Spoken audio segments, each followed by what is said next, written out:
नारद संचार सकारात्मक सुर्खियों के इस ताज़ा अंक में हम अपने दर्शकों का स्वागत करते हैं। आज 16 अप्रैल 2022 है और ये हमारा 20वां एपिसोड है नारद संचार के आर्थिक समाचारों के तहत। 16 अप्रैल शनिवार को समाप्त हो रहे सप्ताह के दौरान हमारे सामने सबसे पहले हम खुदरा महंगाई के बारे में बात करेंगे। हम अपने दर्शकों को हमने पिछले वीडियो में बताया कि महंगाई लगातार तेज़ी से बढ़ती जा रही है और अब हमारे सामने मार्च 2022 के आंकड़े आ चुके हैं। मार्च 2022 में खुदरा महंगाई का आंकड़ा करीब 7% पर पहुंच गया, 6.95%। ये आंकड़े जो है नेशनल स्टैटिस्टिक्स ऑफिस ने NSO ने जारी किए हैं और ये आंकड़ा पिछले 17 महीने में सबसे ज़्यादा। इससे पहले सितंबर 2020 में खुदरा महंगाई का आंकड़ा 7.27% तक पहुंच गया था। खुदरा महंगाई यानी जो सीधा खुदरा स्तर पर आम उपभोक्ता को प्रभावित करती है।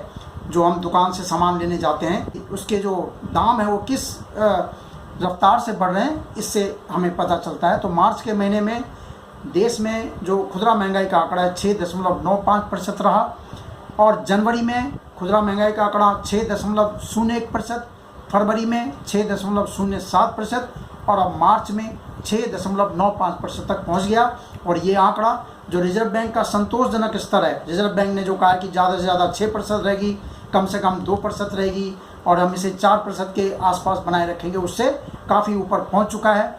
और यही वजह है कि अब ये विशेषज्ञ भी मानने लगे हैं कि जून तक जो है ब्याज दरों में वृद्धि का सिलसिला शुरू हो सकता है और सितंबर तक जो बैंकों के कर्ज पर ब्याज की दरें वो आधा से 0.25% तक बढ़ सकती है। ये महंगाई जो बढ़ी है इसकी सबसे बड़ी वजह है कि मार्च के महीने में खाने पीने की चीज़ें काफ़ी महंगी हुई है। खाद्य मुद्रास्फीति मतलब टोटल मुद्रास्फीति में जो एक खाद्य मुद्रास्फीति का जो समूह है, खाने पीने की चीज़ों के महंगाई का जो समूह है उसकी अगर हम बात करें तो वो मार्च में 7.68% रहा है। फरवरी में ये 5.85% था और मार्च में बढ़ के 7.68% पर पहुंच गया। और उल्लेखनीय बात है कि मार्च के महीने में खाने पीने की वस्तुओं की महंगाई शहरों के मुकाबले गांव में ज़्यादा रही है। ग्रामीण क्षेत्रों की महंगाई दर हो गई 7.66% और शहरों में रही है 6.12%। तो इस तरह जो ग्रामीण क्षेत्र है उनमें महंगाई ज़्यादा तेज़ी से बढ़ी है। और यही वजह है कि रिजर्व बैंक ने अपनी जो मौद्रिक नीति समीक्षा जो हाल में पेश की है अप्रैल की शुरुआत में, उसने कहा है कि अब हम महंगाई पर ध्यान देंगे, महंगाई को हमें नियंत्रित करना है और जो हमारा मौद्रिक नीति का जो रुख है जो उदार और नरम लचीला रखा हमने, उसको हम जो है अब धीरे धीरे हम जो है दूसरी तरफ ले जाएंगे, यानी सख्त कर सकते हैं। और सख्त करने का मतलब है कि ब्याज दरें बढ़ सकती हैं। अब महंगाई के मामले में हम थोड़ा अपने दर्शकों को ये बताना चाहेंगे कि सरकार ने जो खाद्य तेलों की महंगाई है, खाद्य तेलों की महंगाई सबसे ज़्यादा बढ़ी है और उसको नियंत्रित करने के लिए सरकार ने जमाखोरी के खिलाफ अभियान चलाया है। केंद्र सरकार की टीम ने महाराष्ट्र, मध्य प्रदेश, राजस्थान में जो है इन खाद्य तेल और तिलहन के जो थोक व्यापारी हैं, जो बड़े व्यापारी हैं, उनके यहाँ छापेमारी की है। खाद्य मंत्रालय ने कहा कि मध्य प्रदेश के देवास, शाजापुर और गुना जिले में उसे सोयाबीन और सरसों दाने की जमाखोरी का पता चला है। और इन राज्यों के अलावा उत्तर प्रदेश, बंगाल, तेलंगाना, गुजरात और नई दिल्ली के लिए भी जो है खाद्य मंत्रालय विशेष टीमें भेज रहा है। जमाखोरी को कम किया जाए, उस पर नियंत्रण रखा जाए। और सरकार ने सभी खाद्य तेल एवं तिलहनों के भंडारण पर लगी जो सीमा है उसको इस साल दिसंबर तक के लिए बढ़ा दिया कि दिसंबर तक यही सीमा रहेगी। हम अपने दर्शकों को बता दें कि देश में खाद्य तेलों का बड़ी मात्रा में आयात होता है। रूस और यूक्रेन के बीच जो लड़ाई चल रही है उसकी वजह से खाद्य तेलों के दाम दुनिया भर में ऊंचे हैं और यही वजह है कि देश में भी इनके दाम तेज़ी से बढ़ रहे हैं। और जो महंगाई का आंकड़ा बढ़ा है उनमें भी इनका बड़ा योगदान है। इसलिए सरकार उनकी सीमा तय कर रही है ताकि व्यापारी इनकी जमाखोरी ना कर पाए। अब हम बात करेंगे देश में जो मानसून इस साल जो है कैसा रहेगा। इस लगातार चौथे साल जो है सामान्य रहने की जो है घोषणा की है, संभावना व्यक्त की गई। भारत मौसम विज्ञान ने गुरुवार को बताया है कि जून से सितंबर अवधि के दौरान देश में जो दक्षिण पश्चिम मानसून आता है वो लगातार चौथे साल इस साल जो है सामान्य रहेगा। और मानसून अगर सामान्य रहता है तो वो देश की अर्थव्यवस्था, देश की कृषि, खेती के लिए जो खेती किसानी के लिए बहुत अच्छी बात रहेगी, क्योंकि देश में सिंचाई की व्यवस्था बहुत कम भूभाग पे है और ज़्यादातर खेती जो है वो मानसून की वर्षा पर निर्भर करती है।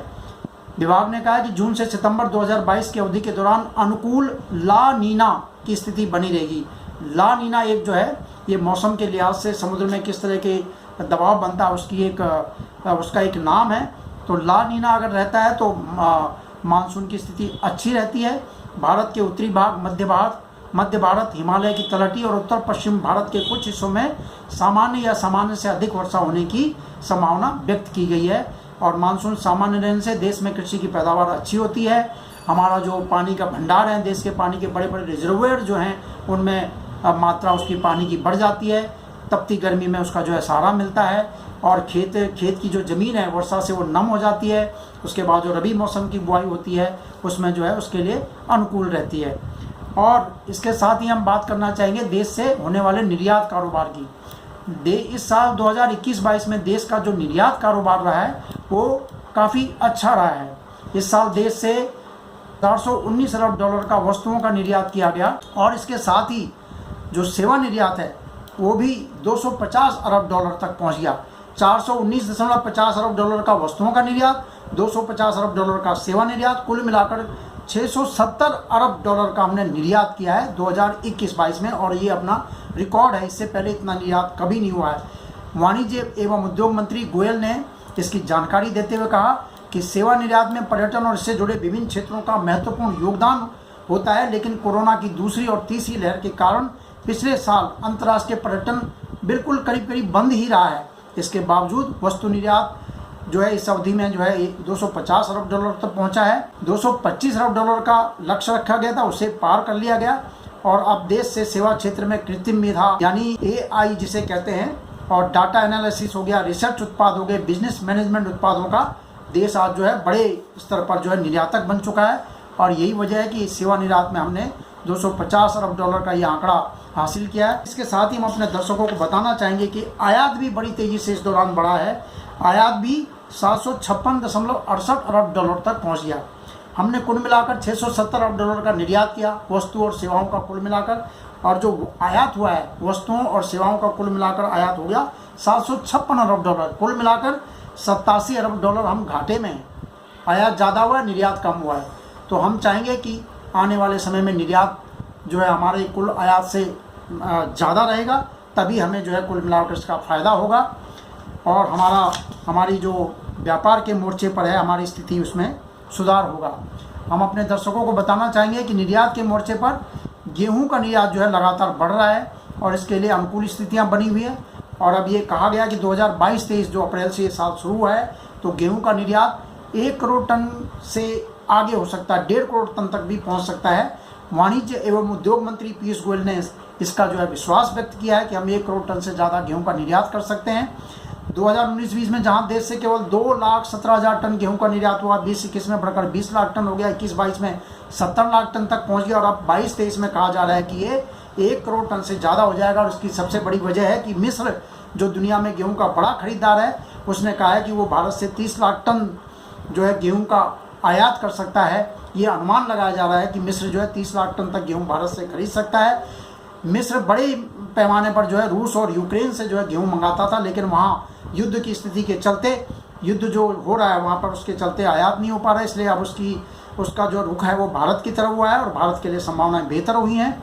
इस साल देश में गेहूं का जो उत्पादन है वो 11 करोड़ 13 लाख टन के रिकॉर्ड स्तर पर पहुंचने का अनुमान व्यक्त किया गया है। और यही वजह है कि देश जो है गेहूं का बड़ा निर्यातक बन रहा है। देश से चीनी का भी काफ़ी मात्रा में निर्यात हो रहा है, देश से मसालों का भी निर्यात होता है, चावल का भी निर्यात होता है। बड़े पैमाने पर जो है कृषि उत्पादों का अब हम निर्यात करने लगे हैं। और इसके साथ ही हम अपनी वाणी को फिलहाल विराम देते हैं। हम अपने दर्शकों से अनुरोध करते हैं कि हमारे नारद संचार चैनल को सब्सक्राइब करें और हमारी जो आर्थिक समाचार हैं, आर्थिक जानकारियां हैं उनको सुनें, अपने मित्रों को शेयर करें और आपकी कोई टिप्पणी है, आपका कोई सुझाव है तो उसे भी अवश्य हमें पहुंचाएं। नमस्कार।